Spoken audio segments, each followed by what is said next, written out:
ஒதுங்கணும் பதமா பின்னோட தண்ணிக்குள்ள முடி குளிக்கணும் சுகமா பின்ன லாபதமாவும் முதுகு செய்யணும்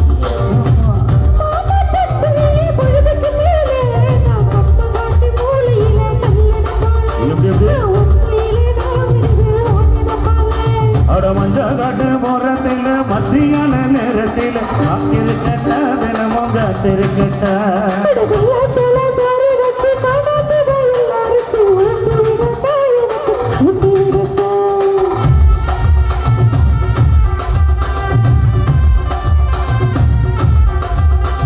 ஒருத்தர் வயதாரே ஒரு வழக்கப்பட்டந்தாரே ஒத்துக்கிட்டு வாடி நம்ம ஓட பக்கம் போவா